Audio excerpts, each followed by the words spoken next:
لله وكفى وسلام على عباده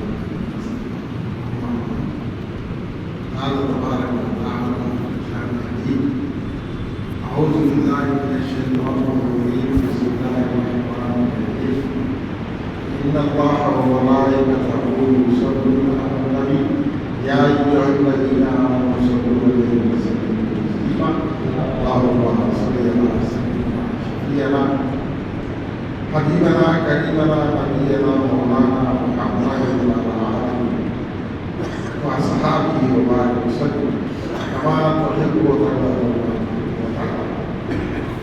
قال تبارك وتعالى في لسان الحديث الحديث القدسي قال من أدى لي وليا فقد أعظمته بالحق أو كما قال عزیزان دوستوں میں نے ابھی آپ کے سامنے ایک حدیث قدسی کا حصہ بتایا ہے. حدیث قدسی اس کو کہتے ہیں الفاظ اللہ کے اور زبان حضور صلی اللہ علیہ وسلم کی ہے لیکن قرآن میں نہیں. جو قرآن میں ہے وہ کلام پاک ہے. جو حدیثوں میں اللہ کا کلام اس کو حدیث قدسی. اللہ تبارک و تعالی فرما رہا ہے کہ جس نے میرے ولیوں سے عداوت کیا میں اس کے ساتھ اعلان جنگ کرتا ہوں. کیا کہتا ہے اللہ؟ جو میرے ولیوں سے میرے دوستوں سے اللہ والوں سے اولیاء اللہ سے جو دشمنی کیا میں اس سے اعلان جنگ کرتا ہوں. اللہ سے جنگ مول کر کوئی کامیاب ہونے والا نہیں ہے. نہ دنیا میں کامیاب ہوگا نہ آخرت میں کامیاب. تو اللہ والوں کی دشمنی سے پرہیز کرنا. تاریخ گواہ ہے جن جن لوگوں نے بڑے بڑے بادشاہوں نے اللہ والوں سے دشمنی ہو لیا تو ان کے سلطنتیں غرق ہو گئی. ہندوستان کی تاریخ میں دہلی میں مشہور ہے علام الدین خلجی کے دور میں ایک بزرگ تھے جن کا نام ہے سیدی مولا رحمۃ اللہ علیہ. بڑے اللہ والے تھے. ان کے خانقاہ میں ہزاروں لوگ آتے کھاتے اور اپنے لیے دعائیں کروا کر جاتے تو فوراً وہ دعا قبول ہو جاتی. وہ جو ہے مستجاب الدعوات تھے. فوراً ان کی دعا قبول ہوتی تھی. تو اللہ والوں کا طریقہ یہ ہے کہ اللہ والے کئی مراتب ہیں. اللہ والوں کے کئی مراتب ہیں. ایک مرتبہ خضر علیہ السلام سے ایک بزرگ حضرت ابن فضل رحمۃ اللہ علیہ نے پوچھا امام شافعی کا مقام کیا ہے؟ تو کہا وہ اوتادوں میں سے ایک ہے. امام احمد بن حنبل رحمۃ اللہ علیہ کا مقام کیا؟ کہا کہ وہ صدیقین میں سے. پھر پوچھا عثمان ہیری رحمۃ اللہ علیہ اور حضرت ذوالنور مصری رحمۃ اللہ علیہ ان کے بارے میں پوچھا تو ذوالنور مصری رحمۃ اللہ علیہ کے بارے میں فرماتے ہیں کہ وہ منفرد ہے. یعنی اللہ والوں میں ایک مقام ہے منفرد, فردیت بولتے ہیں. تو یہ فردیت دو مقامات ہیں. ایک فردیت اللہ کی ہے اور ایک فردیت اللہ کے رسول صلی اللہ علیہ وسلم. جس نے اللہ کے رسول صلی اللہ علیہ وسلم سے براہ راست یعنی روحانی طور پر علاقہ جوڑ لیا تو اس کے اندر وہ ولایت عطا کی گئی جو رسول اکرم صلی اللہ علیہ وسلم کے توسط سے خاص طور پر اس کو فرد گئے. ایک تصوف کا مریدی کے علم میں اونچا مقام ہے. برحال اللہ والوں کے مقامات یہ ہیں چھپے ہوئے رہے معلوم نہیں. امام شافعی رحمۃ اللہ علیہ کو عام لوگ امام سمجھتے مسئلے مسائل کے، لیکن ولایت میں ان کا درجہ اوتاد میں. دنیا میں 4 اوتاد ہوتے ہیں، 4 اوتاد ہوتے ہیں. مدد کے معنی میغ کے ہیں. 4 کونوں میں 4 میغ کے جیسے 4 ولی اللہ ہوتے ہیں. ان کو کوئی بھی نہیں جانتا. اللہ کے سوا کوئی بھی ان کے مقام کو نہیں جانتا. وہ چھپے ہوئے رہتے ہیں اور ان کو مستورین کہتے ہیں. کیا کہتے ہیں؟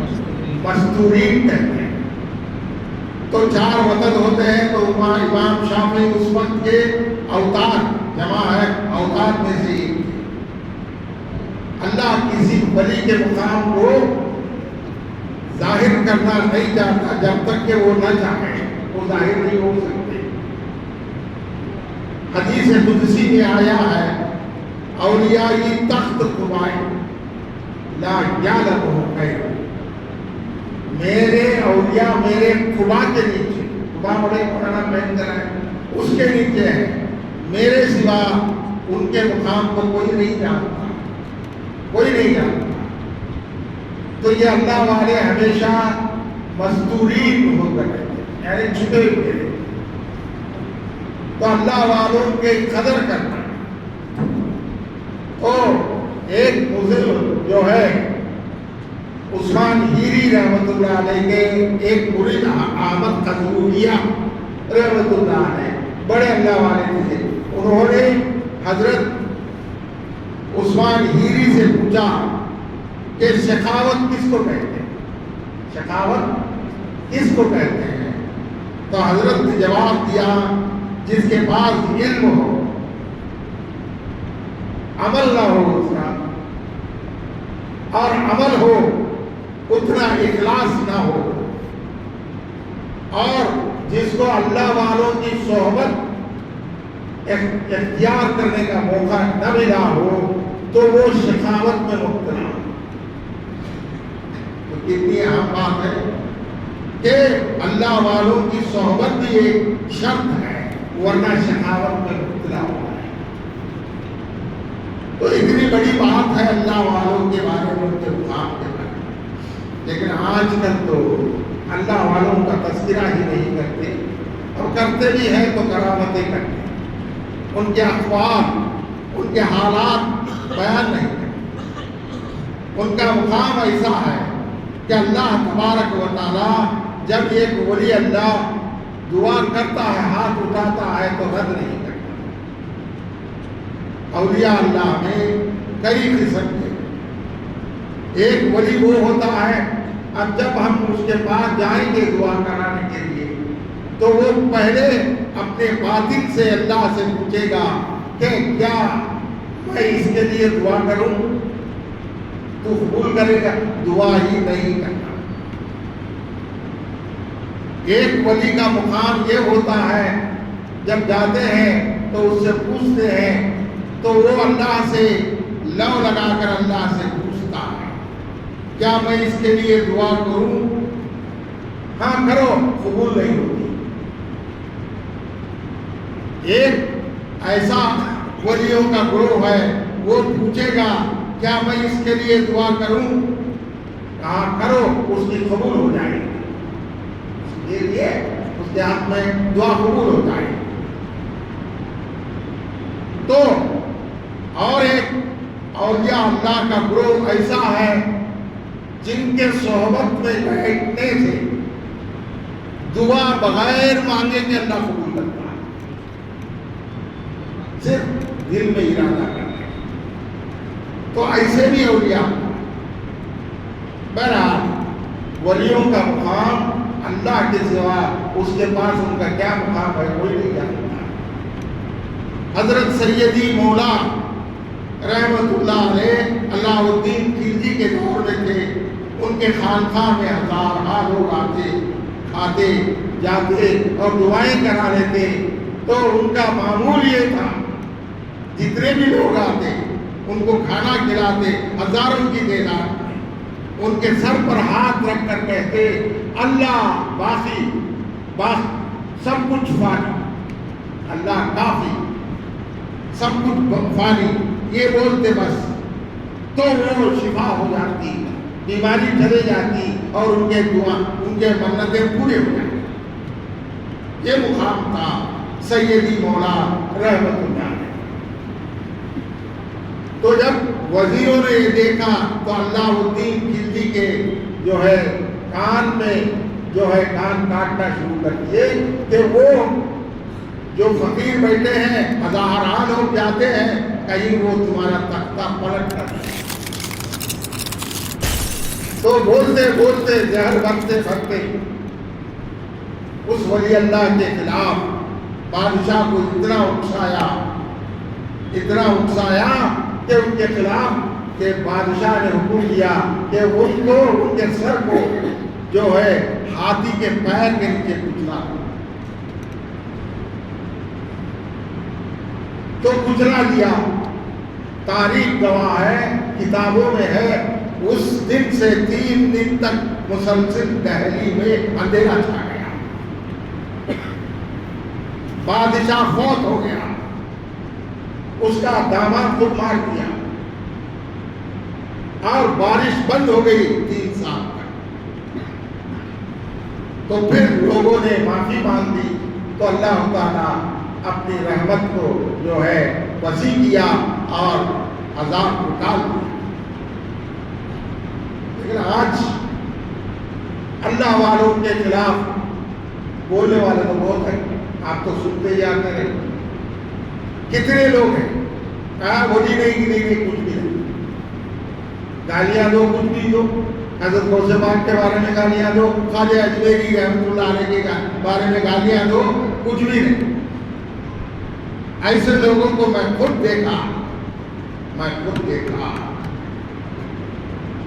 یہاں ایک شخص تھے، ان کے پاس میں کرسچینٹی کے بارے میں سیکھا۔ ایک وقت میں وہ جماعت اسلامی کے تھے، بعد میں جماعت اسلامی سے بھی الگ ہو گئے، جن کا نام ہے ویم پیرا۔ کیا نام ہے؟ یہ شہر کے ہیں ویم پیرا۔ اولیاء اللہ کے اتنے خلاف،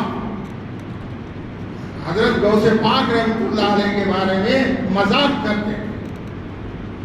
آخر موت کیسی ہو گئی پوچھنے والا نہیں، ان کے ہمنوا شاگرد کہیں بکھر گئے، آخر وقت میں ہاتھ پیر گر گیا۔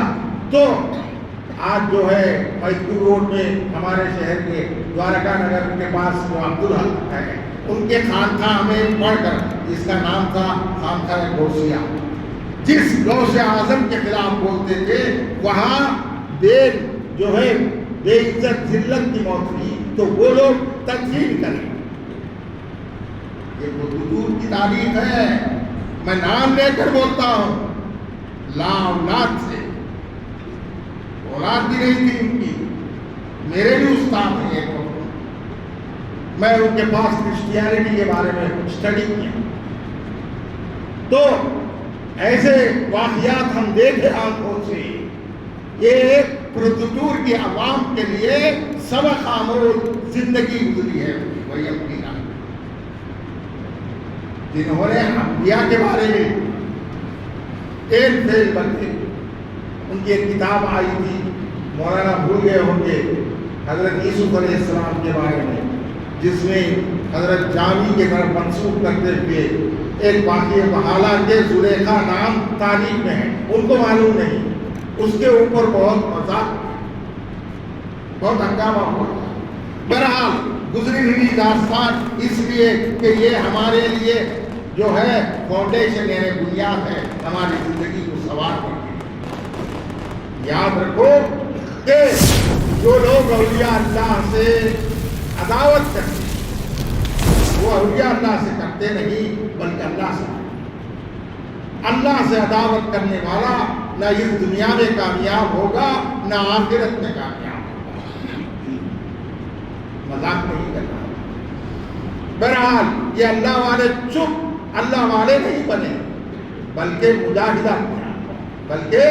مجاہدہ کیا اللہ کے راستے میں مجاہدہ کر کے جو ہے اس مقام کو حاصل کیے، اللہ کی قربت کو حاصل کیے۔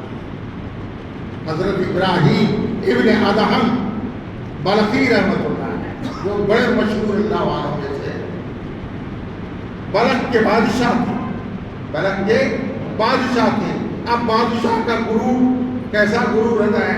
بہت غرور، چلنا پھرنا اور ان کو بہو برا بولنا لوگ، تو یہ لوگ جو ہے نہ ان کے پاس ادب نہیں رہتا، جس کے پاس ادب نہیں اس کے پاس شخاوت ہے، جس کے پاس ادب نہیں اس کے پاس شخاوت ہے۔ مسجد میں داخل ہوتے ہیں اکڑ کر داخل، سینہ تان کر داخل ہوتے ہیں، اللہ کے گھر میں آتے ہیں عاجزی انکساری ہو، جیسے قدم رکھے سر جھکا کہ اللہ کے گھر میں آیا۔ ہمارے گھمنڈ کے اس سر کو کوئی بھی تم کو زبرن جو ہے خم کرتا نہیں ہے، بلکہ اللہ کا حکم کراتا ہے۔ لیکن مسجد میں آتے ہیں تو گھمنڈ کے ساتھ آتے ہیں، اللہ کا ڈر نہیں ہے۔ اللہ کا ڈر ہو، جیسے مسجد میں داخل ہوئے تو خوف دل میں آ جائے اللہ کا، میں اللہ کے سامنے حاضر ہونے والا ہوں۔ حضرت ایک بزرگ ہے جن کا نام ہے عبداللہ معشوق رحمۃ اللہ، عبداللہ مبارک معشوق رحمۃ اللہ علیہ، جو دہلی میں ان کی مزار، بہت بڑے ولی اللہ، وہ نماز نہیں پڑھتے، اتنے بڑے ولی اللہ ہونے کے بعد، مستجاب الدعوات ہونے کے بعد الگ تھلگ جو ہے ہجروں کی بستی میں چلے گئے۔ ایک بار خیال آیا، حضرت شاہ عبدالعزیز محدث دہلوی رحمۃ اللہ علیہ حلیہ بنا کر لوگوں سے الگ تھلگ بیٹھ گئے چوٹیاں میں،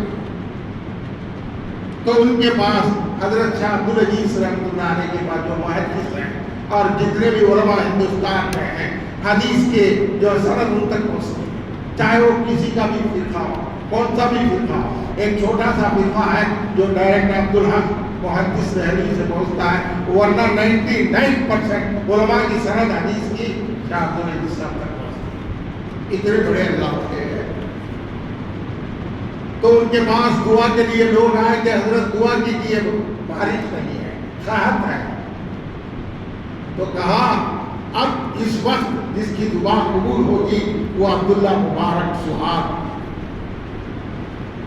اور فلاں جگہ ہے، وہاں گئے تو یہ چوڑیاں پہن کر پھول لگا کر بیٹھے ہیں، تو کیا ایسے شخص یعنی لوگوں کو دھوکہ دینے کے کہ لوگ نہ آئے اپنے پاس، تو وہاں جا کر بولے کہ حضرت دعا کیجیے، ارے جاؤ میرا حال دیکھو کیسا ہے، کیا میرے جیسے آدمی کی دعا قبول کرے گا اللہ؟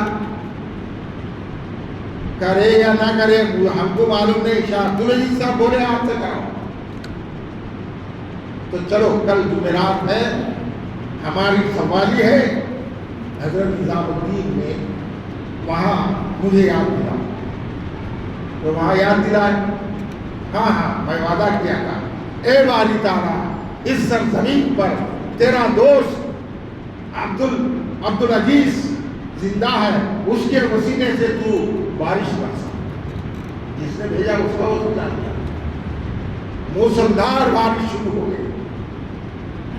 اب لوگوں نے سمجھا کہ بڑے اللہ والے ہیں، کہا حضرت آپ اتنے مقام کے ہیں، مستجاب الدعوات ہیں، چلو نماز کے لیے کیوں نہیں پڑھتے؟ بولا کہ حضرت بھائی مجھے چھوڑ دو میرے ہاتھ پر، نہیں چھوڑیں گے آپ، چلو جب رنگ وضو کروایا اور جب زبردستی لا کر آخر سب نے کھوایا، جیسے نماز شروع ہوئی، امام سورہ فاتحہ شروع کیا تو تھوڑی دیر میں رکعت چھوڑ کر باہر بیٹھ گئے۔ لوگ باہر آ کر دیکھا تو پورا جسم جو ہے خون میں لطف ہے، ڈر گئے، فون مارا حضرت کو، پوچھا کہ حضرت یہ کیا حال ہے؟ میرا پورا جسم حیض سے، میں جب بھی نماز کے لیے کھڑا ہوتا ہوں، مالک یوم الدین پڑھتا ہوں یا سنتا ہوں تو وہ منظر یاد آ جاتا ہے میرے سامنے، اللہ جلال میں پوچھتا ہے لمن الملک اليوم، آج کس کی حکومت چلے گی؟ تو سب بولیں گے للہ واحد القہار۔ وہ منظر میرے سامنے آتا ہے، اللہ کے خوف سے میرا جسم پھٹ جاتا ہے، خون خون ہو جاتا ہے۔ تو بولو ایسی حالت میں میری طہارت کیسی ہوگی؟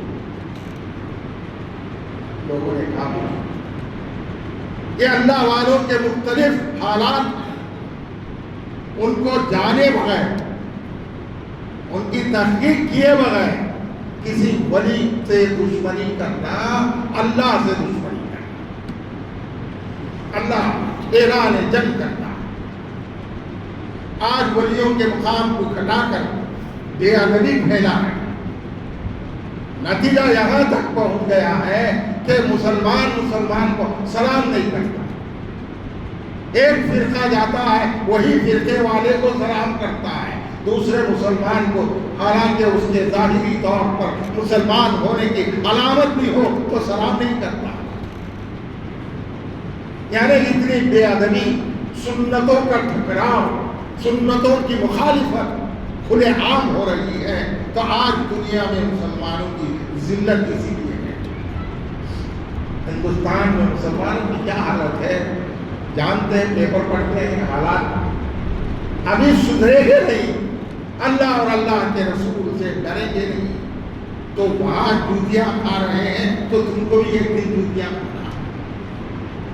قانون سب کے لیے ایک ہے، جب تک حضور صلی اللہ علیہ وسلم کی سنت کو نہیں اپناؤ گے، اللہ والوں کا ادب دل میں نہیں بٹھاؤ گے، صحابہ کے مقام کو دل میں نہیں بٹھاؤ گے، انبیاء کے بزرگی کو دل میں نہیں بساؤ گے، حضور صلی اللہ علیہ وسلم کے مقام کو نہیں جانو گے تو وہی حال۔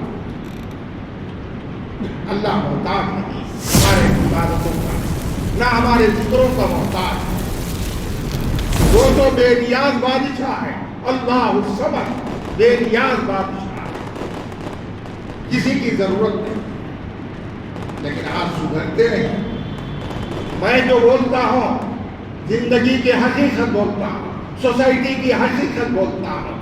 بازاروں میں ایک دوسرے سے، ایک مسلمان دوسرے مسلمان سے نفرت کرتا ہے، اس کے پیچھے چینی گولیاں کرتا ہے، ایک بڑھتا ہے تو اس کو کاٹنے کی کوشش کرتا ہے، اپنے دماغ میں جو کچھ بھی ہے دوسروں پر جبرن ٹھوسنے کی، تھوپنے کی کوشش کر رہا ہے۔ یہاں اختلاف شروع ہوتا ہے۔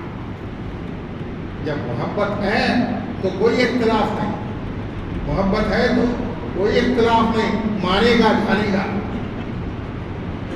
آئمہ اپنے اندر اختلاف رکھتے تھے لیکن دوستی برقرار، تقویٰ برقرار۔ امام اعظم ابو حنیفہ رحمۃ اللہ علیہ، یہ دو بڑے شاگرد، ایک امام یوسف رحمۃ اللہ علیہ، دوسرے امام محمد رحمۃ اللہ علیہ، جو دو بھی بڑے ولی اللہ۔ امام اعظم تو ولیوں کے سردار ہیں اس وقت کے۔ تو امام اعظم رحمۃ اللہ علیہ کو قاضی القضاء کا عہدہ دینے کے لیے جب ہارون رشید نے درخواست انکار کر، میں اس کے قابل نہیں، دربار میں پیش کیے، دربار میں پیش کیے گئے، پوچھا کہ آپ کیوں قبولتے نہیں؟ کہ میں اس کے قابل نہیں، آپ جھوٹ بولتے ہیں۔ بولے کہ آپ جھوٹ بولتے ہیں، قابل تو ہے، آپ جھوٹ بولتے ہیں۔ ہاں ٹھیک کہا آپ نے، جھوٹا قاضی نہیں ہو سکتا، اس لیے میں جاتا ہوں۔ بچ گئے۔ قاضی کو غلطیاں کرنا پڑتا ہے، اس لیے بچتے تھے اتنے بڑے بڑے آئمہ۔ حضرت عبد القدوس گنگوہی رحمۃ اللہ علیہ، آج سے 350 سال پہلے کے بڑے اللہ والے تھے، اس دور کے بڑے جو ہے علماء میں سے تھے، اور بادشاہیں ان کی عزت کرتے۔ ان کا بیٹا عبد النبی تقوی والے ہیں، لیکن جب قضاوت اور جو فتوے کی کتاب ہے، کون سی؟ عالمگیری جس کو کہتے ہیں، وہ عالمگیری بنانے کی کمیٹی میں یہ شامل ہو گیا، تو اس وقت سے حضرت امام اعظم ابو حنیفہ رحمۃ اللہ علیہ عبد النبی کا، حضرت عبد القدوس گنگوہی رحمۃ اللہ علیہ عبد النبی کا کھانا کھانا چھوڑ دیا، حالانکہ متقی ہے۔ حضرت امام اعظم ابو حنیفہ رحمۃ اللہ علیہ کا رویہ یہی تھا کہ امام یوسف نے جب قضاوت قبول کر لی تو ان کے گھر جانا چھوڑ دیا، امام محمد کے گھر جا کر کھانا کھاتے تھے۔ یہ اللہ والوں کا یہ تقویٰ ہے، اولیاء اللہ چپ کے نہیں بڑھے، یہ تو تقویٰ یعنی کہ اللہ کا ڈر ان کے دلوں میں تھا۔ آج نام مذاق سے لینا سکھا دیتے ہیں۔ آپ کو مثال کے طور پر میں ویم پیران کی زندگی بتایا، جس نے زندگی بھر غوث العظم رحمۃ اللہ علیہ کے مخالفت کی گالیاں دی، وہی غوث العظم کے نسبت رکھنے والے خانقاہ میں ذلت کی موت ہوئی۔ ہم نے دیکھا،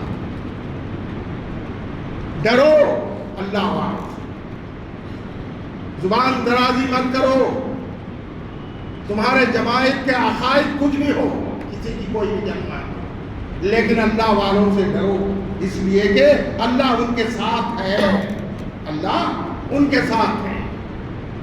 حضرت ابراہیم ادہم رحمۃ اللہ علیہ جو بلخ کے بادشاہ تھے، تو نماز پڑھتے تھے، چاندی کی جانماز تھی، کیا ہے؟ چاندی کی جانماز تھی، تخت و تاج تھا، موتیوں کی تسبیح لے کر گننے بیٹھتے تھے رات میں، چاندی کے جانماز۔ تو ایک مرتبہ ان کا پہچانا ہوا آواز، ان کی پہچانے کی آواز آئی، تو چھت پر تھے، نماز پڑھتے تھے، تسبیح تھی موتیوں کے دانے سے۔ کسی نے کو جو ہے تلاش کر رہا ہے، پوچھا کہ کون ہے؟ میں آپ جس کو پہچانتے میں وہی ہوں، کیوں آئے؟ کہا کہ یہاں میری اونٹ گم ہو گئی ہے، شاید چھت پر ہے، اس لیے تلاش کرنے آیا۔ ارے بے وقوف، کہیں اونٹ چھت پر چڑھے گی کیا؟ چھت پر ڈھونڈنے آیا؟ ہاں ہاں، چھت پر تو نہیں چڑھتی، لیکن چاندی کی جانماز پر بیٹھ کر موتیوں کی تسبیحاں گننے سے، تخت تاج پہننے سے جو ہے اللہ ملتا ہے کیا؟ غائب ہو گیا۔ دوسرے دن جب ان کا اثر رات بھر تھا، دوسرے دن میں بول رہا یہ اللہ جب توبہ دینے کا وقت لاتا ہے، ولی کسی کو بنانا چاہتا ہے تو مواقع اور توبہ کے حالتوں کو پیدا کرتا ہے، توبہ کے حالتوں کو پیدا کرتا ہے۔ حضرت ابراہیم ادہم بلخی رحمۃ اللہ علیہ تخت پر بیٹھے ہوئے ہیں، ایک فقیر آیا، بولا ادھر ادھر دیکھ رہا ہے، کہا کہ کون ہو تم؟ کہا میں فلاں ایک فقیر ہوں، یہاں کس لیے آیا ہے؟ کہا کہ یہاں سرائے سمجھ کر آیا ہوں، یا کہیں آج کی رات گزاروں۔ ارے بے وقوف، یہ بادشاہ کا دربار ہے، اس کو سرائے سمجھتا ہے۔ سرائے کا مطلب ہے لاڈ، پہلے کے زمانے میں لاڈ ہے تو سرائے رہتے، یہ بادشاہ کے دربار کو تو سرائے سمجھتا ہے۔ یہ بادشاہ کی یہ دربار ہے بادشاہ کا۔ کون ہے بادشاہ؟ تو میں ہی ہوں۔ تو بادشاہ ہے تو تیرے سے پہلے کون تھا؟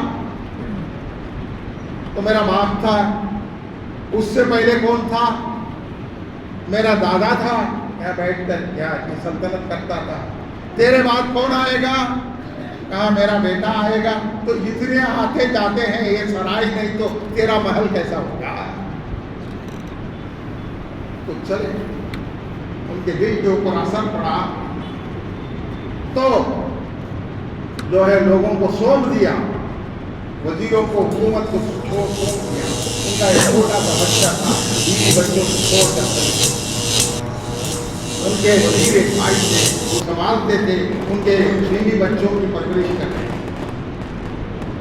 کئی دنوں کے بعد دریائے دجلہ کے کنارے بیٹھے ہوئے ہیں, ان کے بھائی وزیر ہیں, گئے کہ بھائی جان آپ کی سلطنت آپ لے لو, میرے اوپر یہ وزن بہت زیادہ ہے.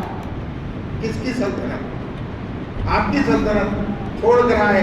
اچھا, تو ایک سوئی کپڑا سی رہے تھے پیوند, وہ دریا میں ڈال دیے. بولے کہ آپ تم بادشاہ ہو نا, میرے جانے کے بعد چلو لاؤ یہ سوئی کو لا کر دو. ارے کیسے لائیں گے سوئی کی, بہتے ہوئے پانی میں, وہ بھی دجلہ. اچھا, اے دجلہ کی مچھلیوں, میری سوئی گم ہو گئی ہے, لاؤ.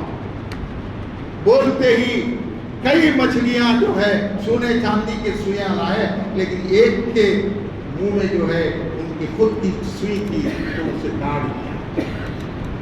بتاؤ وہ حکومت افضل ہے کہ یہ حکومت افضل ہے؟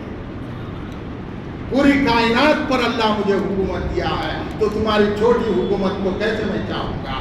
بول کے چلے کعبۃ اللہ پہنچے, مکے میں رہنے لگے. لگ بھگ 12 سال کعبۃ اللہ میں رہے. کتنے سال؟ 12 سال کعبۃ اللہ میں رہے. تو حضرت کے اقوال میں سے, اور جنید بغدادی رحمۃ اللہ علیہ کے بھی اقوال میں سے ہے, جب میں گیا تو مجھے پتھر اور اینٹ سے بنی ہوئی عمارت کعبہ نظر آیا. میں اللہ سے درخواست کرنے لگا کہ اگر یہ پتھر اور اینٹ کو ہی دیکھنا ہے, طواف کرنا ہے, تو اتنی دور آنے کی ضرورت نہیں. کئی دن جو ہے مجاہدہ کرنے کے بعد جو کعبے کے اوپر عرش بنی سے انوار و تجلیات نزول ہو رہے ہیں, میں اس کو دیکھنے لگا. وہ انوار کا طواف کرا رہا, لیکن پھر بھی کمی محسوس ہوئی. جیسے طواف کرنا ہے, میں طواف نہیں کر رہا. تو پھر کئی دنوں کے بعد میں نے دیکھا, کعبے کو نہیں دیکھا, کعبے والے کو دیکھا اور اس کا طواف.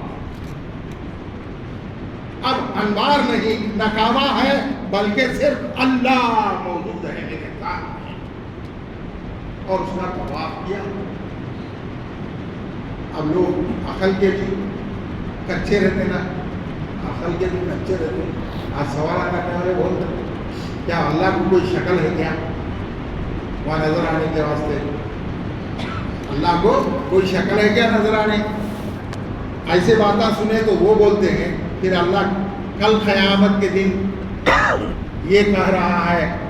اب ہے بیانہ میں بھی سن کیا ہے, کئی لوگ بیٹھ کر جماعت میں بولے کہ ہر جمعہ کو جنت میں جنتیوں کو اللہ کا دیدار ہوگا.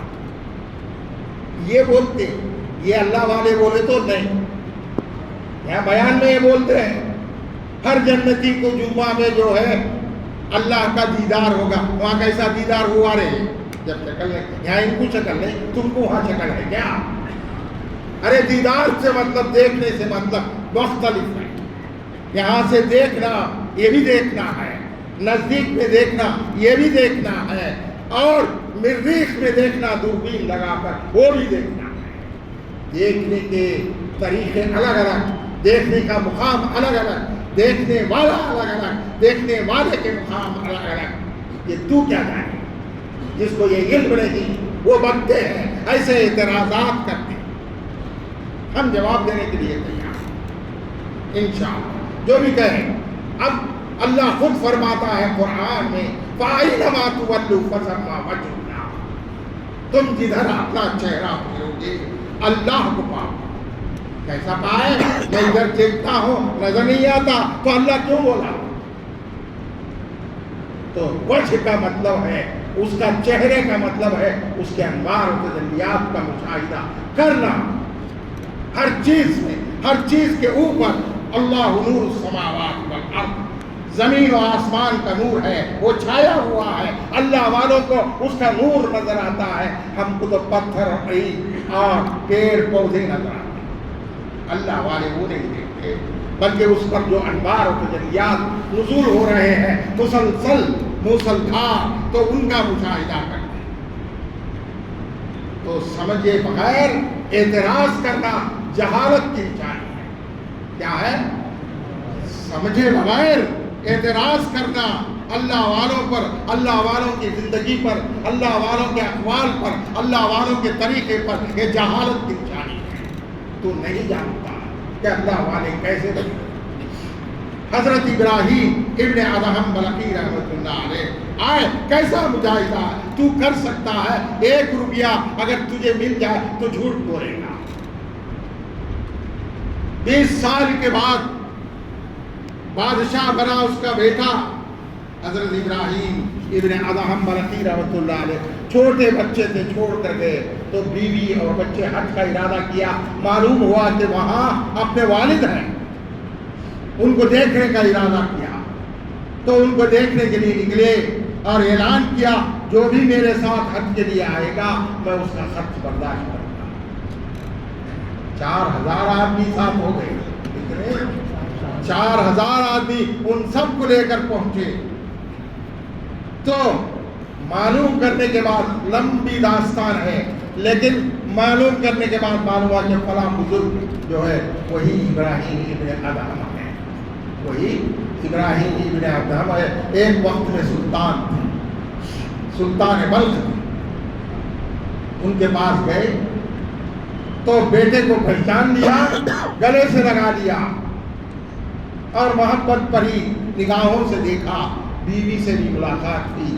تو ایک مرید پوچھتا ہے، آپ نے کہا کہ دنیا سے لگاؤ نہیں، اللہ سے لگاؤ ہونا ہے، اللہ سے ندا آتی ہے کہ تو ہماری محبت میں تیری اولاد اور بیوی بچوں کی محبت کو شامل کیا تو تو مشرک بن جائے گا۔